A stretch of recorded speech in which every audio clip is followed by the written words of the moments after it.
Vamos lá, né? Vamos dar continuidade ao nosso curso de Direito Administrativo.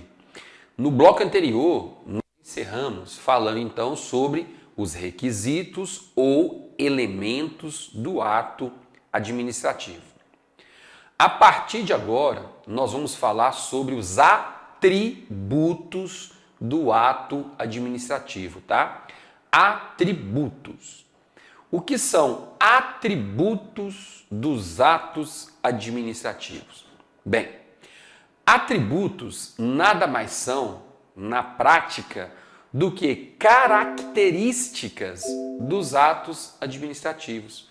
Isto é, a partir do momento que um ato administrativo é editado, o que vai acontecer? Quais são os efeitos que serão produzidos por esse ato administrativo? Então essas são as características do ato administrativo, os famosos atributos, tá? Como eu disse para você, pode ser que a FUMARC simplesmente faça uma questãozinha dos seguintes moldes. São requisitos do ato administrativo, vírgula, exceto.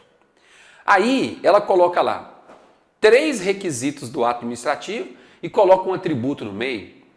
Entendeu? Ela vai misturar requisitos e atributos. Então você tem que decorar quais são os requisitos e quais são os atributos. Decorar mesmo. Por quê? Porque a banca pode e deve cobrar na sua prova. Então você não pode confundi-los, porque não dá para errar uma questãozinha dessa que é muito básica, né? Se for para errar, vamos deixar para errar uma questão mais complexa, uma questão teórica, mas essas questões básicas, não tem jeito de errar não. Então vamos lá começar a analisar cada um desses atributos do ato administrativo. Para a prova, você deve ter que conhecer 4 atributos. Quais são eles? Presunção de legitimidade ou veracidade, imperatividade, autoexecutoriedade e, por último, tipicidade. Então esses são os 4 atributos do ato administrativo. Vamos analisar o primeiro deles, que é a presunção de legitimidade ou veracidade, de forma separada, tá? Então vamos falar primeiro sobre a presunção de legitimidade. O que significa essa presunção de legitimidade? Significa o seguinte: quando a administração pública edita um ato, este ato é presumivelmente legítimo. Isto é, nós que somos meros mortais, particulares, nós vamos presumir que a administração pública editou o ato em conformidade com a lei. Essa é a nossa presunção. Então, ainda que você bata o olho e você constate que o ato é manifestamente ilegal, absurdamente ilegal e contrário à lei, ele vai gozar da presunção de legitimidade. O que significa isso? Você bateu o olho no ato e falou, moço, esse ato aqui é ilegal ao extremo. Ainda assim, aquele ato vai continuar produzindo efeitos até que, no caso em concreto, a administração suspenda os efeitos daquele ato ou então o judiciário seja provocado por meio de uma ação judicial e o juiz determine a suspensão dos efeitos daquele ato. Mas enquanto esse ato administrativo não tiver os seus efeitos suspensos pela própria administração ou pelo Poder Judiciário, ele continua produzindo efeitos normalmente. Essa é a presunção de legitimidade, tá? Quer que eu te dê um exemplo? Olha só. Vamos supor que o edital do concurso da PBH tenha sido publicado e não tenha sido reservada uma vaga sequer para os portadores de deficiência. E aí eu faço a pergunta, esse edital é manifestamente ilegal? Ué, com certeza. Esse edital seria manifestamente ilegal. Lembrando que o edital é um ato administrativo, né? Então esse ato administrativo chamado edital seria manifestamente ilegal. Agora olha só, vamos supor que apesar de manifestamente ilegal, todo mundo ficasse calado. Ninguém questionasse nada perante a administração pública sobre a falta de vagas para portadores de deficiência. Ninguém questionasse nada perante o Poder Judiciário. O que iria acontecer? Uai, o que iria acontecer é que o ato simplesmente continuaria produzindo todos os seus efeitos. Só isso. Não há o que se questionar. Se ninguém falou nada, o ato é presumivelmente legal. Presumivelmente editado em conformidade com a lei, em conformidade com os princípios gerais da administração pública.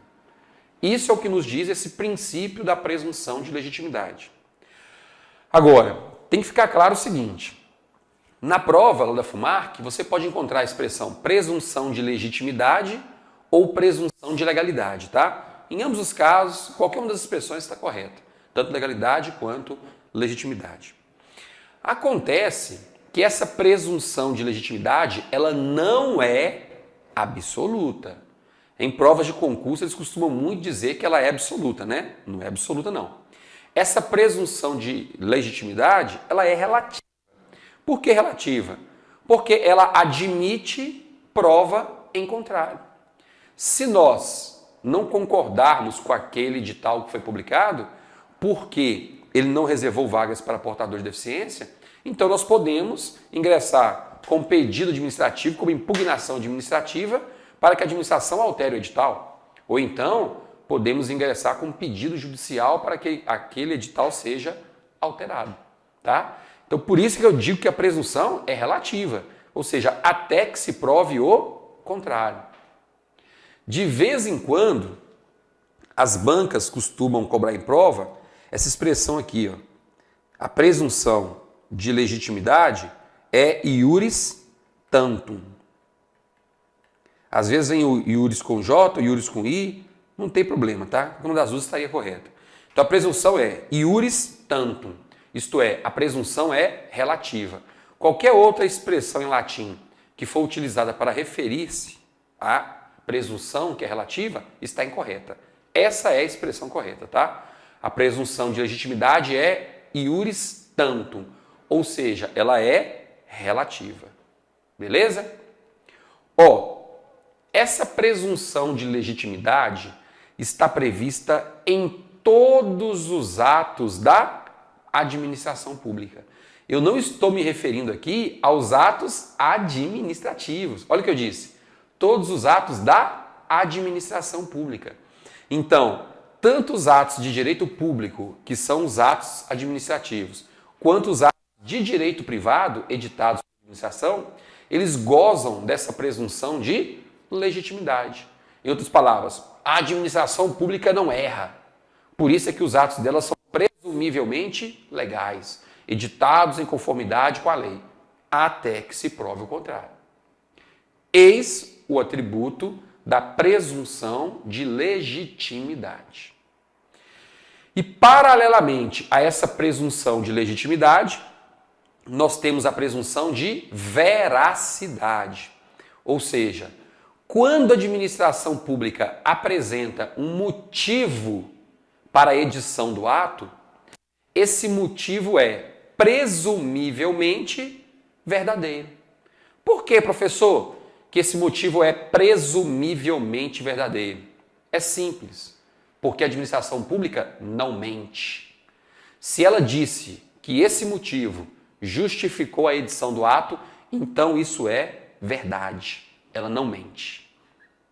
Presunção de veracidade, presunção de verdade dos atos praticados pela administração pública.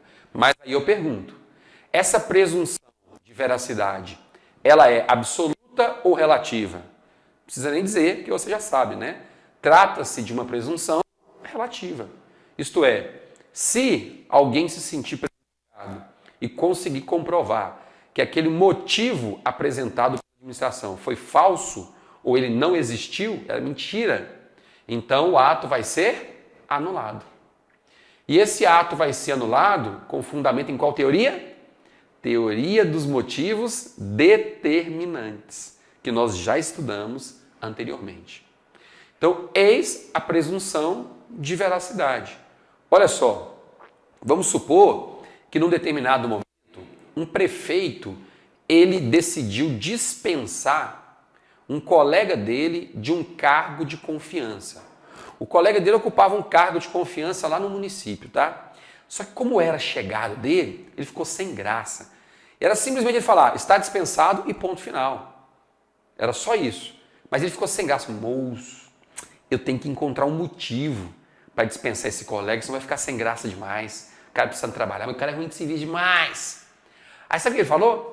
O prefeito editou um ato administrativo dizendo o seguinte, ele nem precisava explicar o porquê, né? Porque nomeações e exonerações em cargos de comissão e ou funções de confiança não exigem motivação. Então o prefeito não precisava nem explicar por quê, mas ele decidiu explicar. Então ele colocou, estou exonerando fulano de tal do cargo de confiança X em virtude de contenção de despesas, já que o cargo atualmente não precisa mais ser exercido, já que tem outros cargos que absorvem as atribuições dele e por aí vai. Foi o motivo que ele alegou. Só que, quando o colega recebeu aquela notícia, ficou um pouco chateado e falou, realmente, né, contenção de despesas não tem jeito mesmo, estou saindo. Uma semana depois, o prefeito foi lá e nomeou uma outra pessoa para aquele cargo de confiança. E aí? Se uma semana depois o prefeito nomeou uma outra pessoa para o cargo de confiança, será que aquele motivo que ele alegou, contenção de despesas, era verdadeiro? Lógico que não. Não era verdadeiro por quê? Simples, não era verdadeiro porque não houve aquela específica redução de despesa. Tanto é que nomeou outra pessoa para o cargo, ou seja, a despesa vai continuar. Está vendo aí a situação? Então, nesse caso específico, o motivo que foi alegado, ele foi um motivo falso. Esse motivo não existia. Portanto, aquele primeiro ato de exoneração pode ser anulado. Claro que quando se trata de um ato de exoneração em cargos de confiança, se ele for anulado, não vai fazer muita diferença. Por quê? Tudo bem, aquele caboclo entrou com a ação judicial e pediu a anulação, né? O que aconteceu? Vamos supor que o juiz determinou a anulação da exoneração dele. Aí quando ele voltar para o cargo, que vai acontecer isso, no outro dia o prefeito vai lá e exonera. Só que agora sem apresentar motivo nenhum. Determina a exoneração de fulano de tal do cargo de confiança. Ponto final. Acabou. Aí ele já não precisa apresentar motivo nenhum. Então provavelmente é isso que ele queria mesmo, né? Porque ele queria que o colega dele entrasse na justiça contra ele, porque ele ia ter um motivo, né? Agora eu vou demitir porque eu fiquei com raiva, você não deveria ter entrado na justiça contra a minha pessoa, não. E aí demitiu sem explicação nenhuma, sem motivação nenhuma. Não tem problema. Esse ato é um ato que não exige motivação.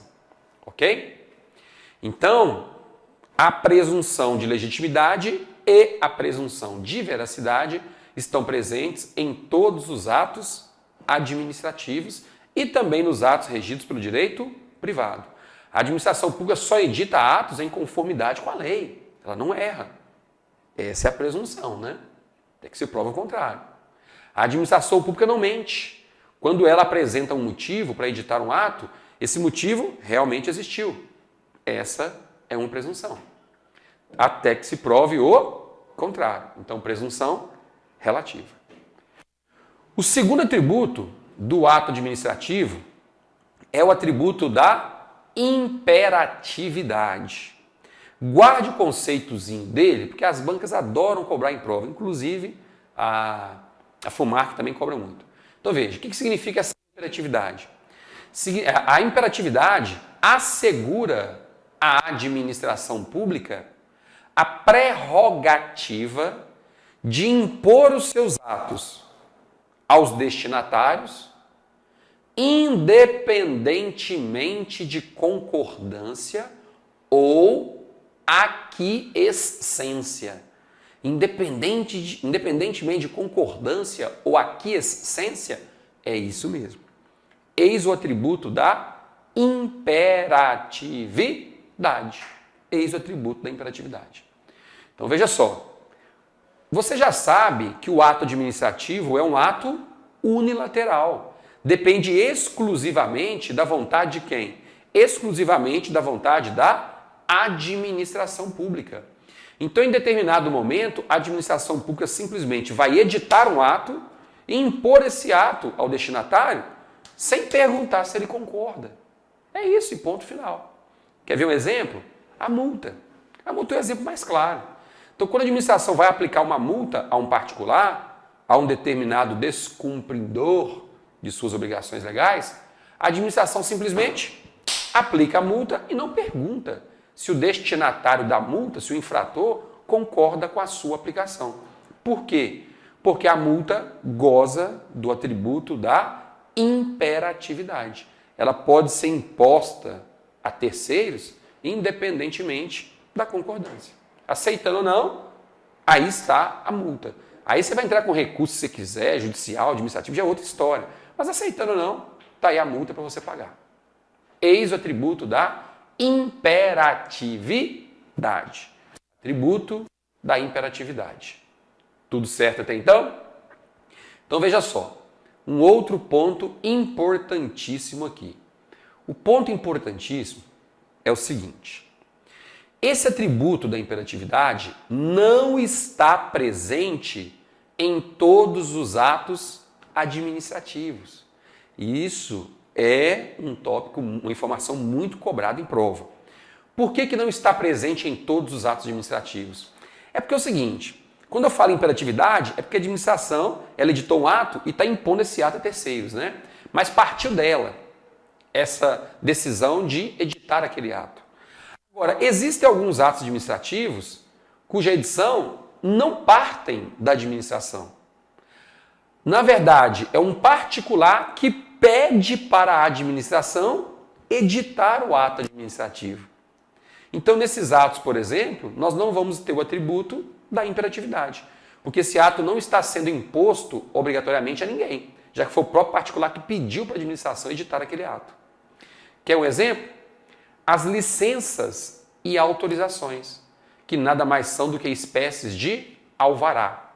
Essa expressão alvará é um gênero, tá?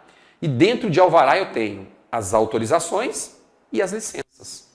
Então, alvará é um gênero, dentro desse gênero eu tenho licenças e autorizações. Então, as licenças e as autorizações são chamadas de atos negociais. O que é um ato negocial? Ato negocial é aquele em que o particular comparece à administração e solicita a edição do ato. No caso da licença, por exemplo, vamos pegar um caso específico aqui. Licença para construir. Eu tenho um terreno, um lote de 360 metros quadrados. E aí, em determinado momento, eu decidi construir um prédio no meu terreno. Um prédio de 5 andares. É só comprar material de construção e começar a construir, sendo que o lote é meu? Não. Você precisa primeiro ir até o município e solicitar uma licença para construir, que nada mais é do que um alvará. E aí, quando eu comparecer ao município, o servidor vai falar comigo o seguinte: olha, Fabiano, eu vou lhe informar qual é a lei que deve ser observada. Então, o que você vai fazer? Você vai verificar para mim se você preenche todos os requisitos previstos na lei. E traga para mim todas as documentações que a lei, todos os documentos que a lei exige, tá? Depois que você trouxer essa papelada todinha para mim, eu vou analisar, e se estiver tudo certinho, eu vou expedir a licença para construir. Então veja, no caso da licença, eu é que fui até o município e a solicitei. Então neste caso não há imperatividade, porque eu não estou sendo obrigado a cumprir um ato que eu não concordo. Foi eu que pedi. Então não há imperatividade nesse caso, tá? Lembrando o seguinte, as licenças são atos vinculados. Isto é, se eu cumprir todos os requisitos previstos em lei, a administração pública municipal está obrigada a expedir aquela licença para mim. Agora, se eu descumprir algum requisito, a licença não vai ser expedida. E se ela já tivesse sido expedida e posteriormente ficar constatado que eu a descumpri, aí já é outra história. Aí essa licença será cassada. Por que cassada? Porque eu descumpri os requisitos que tinham que ser observados. Por exemplo, o meu desejo é construir um prédio de 5 andares no meu terreno. Só que eu não vou poder. Sabe por quê? Porque a lei de uso e ocupação do solo do município diz que lá no bairro onde eu tenho aquele terreno, só podem ser construídos prédios de até 3 andares. Então, perdi a minha boquinha. Não vou poder construir esse prédio. Tá vendo aí? Então, eis os atos negociais. que são atos que não gozam da imperatividade. Os chamados atos enunciativos, que nós vamos ver aí daqui a pouquinho, também não gozam desse atributo da imperatividade, tá? Por quê?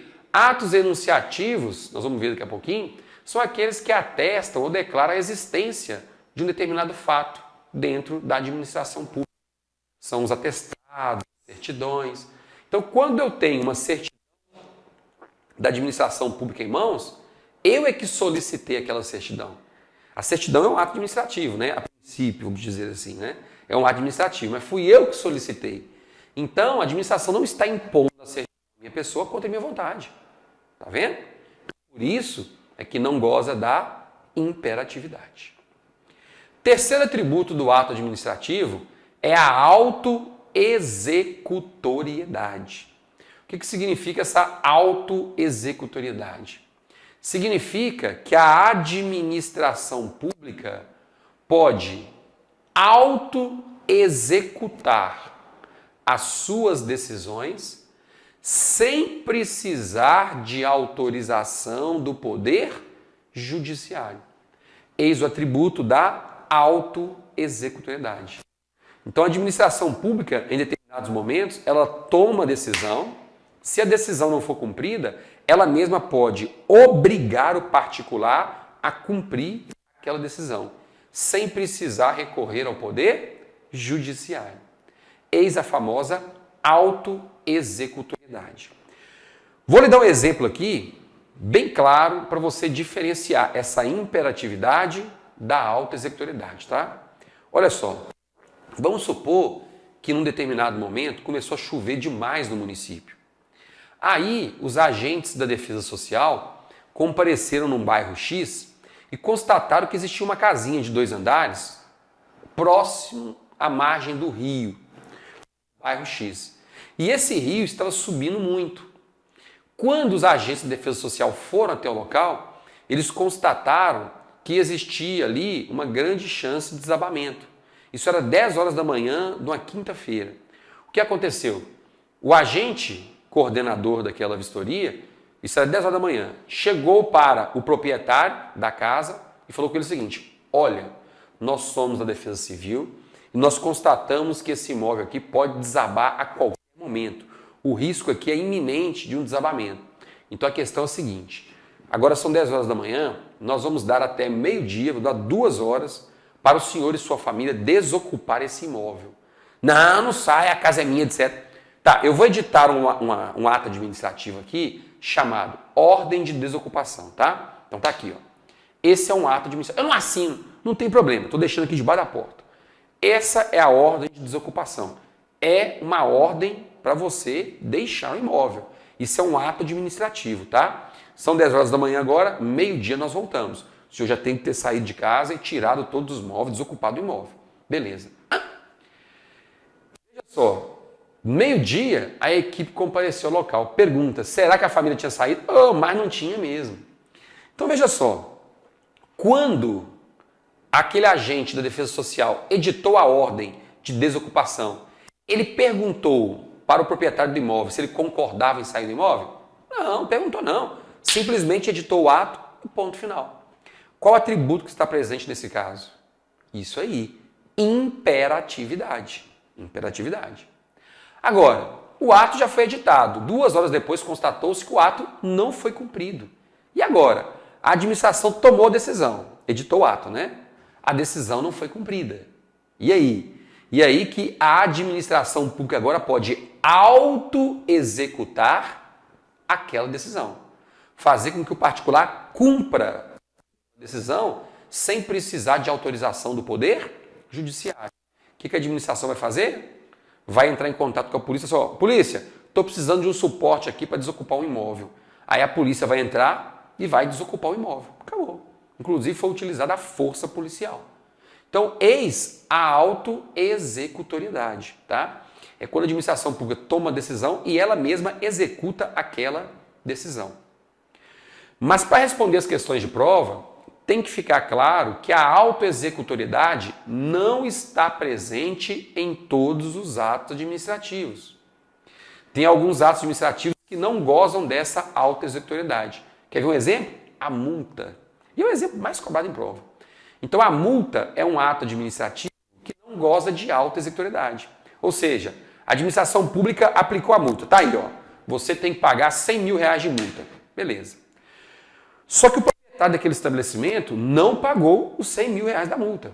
Vencida a multa, a administração pode entrar no estabelecimento e sair recolhendo todos os produtos equivalentes ao valor de R$100 mil para vendê-los e garantir o pagamento da multa? Pode não. Lógico que não. Se a administração pública quiser receber o valor dessa multa, o que é que ela vai ter que fazer? Vai ter que entrar com uma ação judicial. Então ela vai entrar com uma ação judicial com o intuito de receber o valor daquela multa. Caso contrário, não há o que fazer, tá? Ela só pode receber aquela multa se ela entrar com uma ação judicial. Pode executar aquela própria multa que ela aplicou. Então é um exemplo em onde nós não teremos a incidência do atributo da autoexecutoriedade. E o quarto atributo é o atributo da tipicidade. Esse atributo da tipicidade, ele é mencionado pela professora Maria Silvia Zanella de Pietro. Não são todos os professores que falam sobre esse atributo, mas é bom a gente conhecer, porque se a FUMARC cobrar em prova, você já sabe o que significa esse atributo da tipicidade. Vamos dar uma olhadinha na conceituação dele? Vamos lá. Olha só. Tipicidade é o atributo que determina a correspondência do ato administrativo às figuras definidas previamente em lei. Esse atributo é corolário, ou seja, é consequência do princípio da legalidade, representando garantia para o administrado, pois a administração só poderá fazer o que a lei determina. E grave aí, a tipicidade é característica exclusiva dos atos unilaterais, ou seja, não está prevista nos contratos administrativos. Então grave aí, nós não temos esse atributo da tipicidade nos contratos. Por que nos contratos? Porque nos contratos vigora o princípio da liberdade de forma. Então, no contrato, não. Só existe a tipicidade nos atos administrativos. Vamos lá explicar o que é isso, né? Para ficar mais claro para você. Segundo o atributo da tipicidade, quando o agente público precisar editar um ato, basta que ele faça uma pesquisa na lei. Por quê? Porque para aquele objetivo que ele tem em frente, existe um ato administrativo apropriado. Então, a autoridade superior, ela quer expedir uma ordem ao seu subordinado, por escrito. Qual é o ato administrativo que ela vai utilizar? Ela pode utilizar um ato administrativo chamado circular? Não. Pode utilizar o ato administrativo chamado circular. O ato não serve para isso.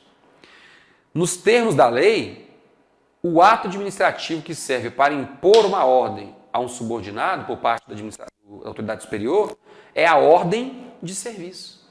Está vendo aí? Então a ordem de serviço vai ser utilizada com esse objetivo. Pode até ser que a lei estabeleça uma outra espécie de ato, não sei. Quero que você entenda, tá? Então, para cada objetivo do agente público, existe uma espécie de ato previamente estabelecida em lei. E é esse ato que vai ter que ser utilizado pelo administrador público para alcançar o seu objetivo. Então, esses são os 4 atributos do ato administrativo que você deve guardar para responder às questões de prova. Nós vamos fazer mais um intervalo e daqui a pouco eu estou de volta para continuarmos falando sobre atos administrativos. Até daqui a pouquinho.